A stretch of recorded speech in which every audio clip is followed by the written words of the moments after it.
పుట్టినప్పుడే, సన్మానాలు అందుకున్నప్పుడే, 10 మందికి ఉపయోగపడినప్పుడే ఆ చదువుకు ఉన్న విలువ ఆనాడే మీ పిల్లడు బాగా చదువుకుంటాడనేటటువంటి నాడు మీ సమాజంలో ఉంటుంది. అటువంటి చదువు లేనప్పుడు అమ్మా ఇది మాత్రం బృహత్తరమైన పథకం. ఈ కార్యక్రమం పథకం కాదు, ఈ కార్యక్రమం దీనికి ఐడియా అంటారు. ఒక ఐడియా 10 మందిలోకి వెళ్ళి ఒక మంచి పని చేయాలనేటువంటి ఒక మంచి ఆలోచన. పిల్లలకి చిన్నప్పటి నుంచి ముఖ్యంగా తల్లిదండ్రుల తాలూకా కొన్ని లోపాలు, గురువుల తాలూకా కొన్ని లోపాలు, వీధిలోకి వెళ్ళిన తర్వాత నలుగురు పిల్లలు చేరిన తర్వాత నలుగురు 4 రకాల ఆలోచనలతో ఉంటారు. అంతెందుకు మేడం మీద ఆ దేవుడు కల్పించడమ్మా.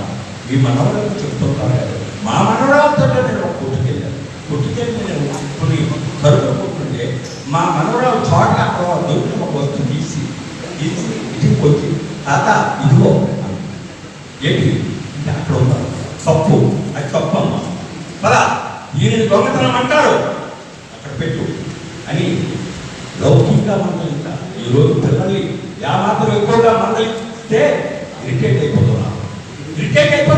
కారణం కొన్ని పోషక విలువలు లోపాలు.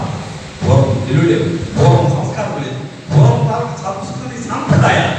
అందువల్లే పిల్లలు కూడా ఒకటి దొంగతనం చెప్తారు, తీసేయమంటారు, ఒకటి సపోర్ట్ చేస్తాడు, ఆ వస్తువు తీసుకెళ్తాడు. దాన్ని దొంగతనము ఇది చేయకూడదని పుట్టిన కానించి పిల్లలు ఎప్పుడైతే 3 సంవత్సరాల నుంచి 18 సంవత్సరాల ఇంటర్మీడియట్ గొడ్డు దాకా పిల్లల్ని కంటికి రెప్పల్లా కాపాడుకొని వాళ్ళ తాలూకా హావభావాల్ని, వాళ్ళ అభినయాల్ని, వాళ్ళ స్నేహితుల్ని, వాళ్ళ తాలూకు చుట్టుపక్కల ఉన్న సమాజాన్ని మనం ఏనాడైతే అర్థం చేసుకొని వాళ్ళని కాపాడగలుగుతామో దెన్ వాళ్ళు మన పిల్లలు అవుతారు.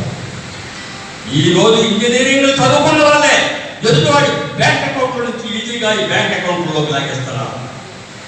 ఈరోజు పెద్ద పెద్ద చదువులు చదువుకున్నటువంటి వాళ్ళే తప్పిదాలు మోసాలు చేస్తున్నారు.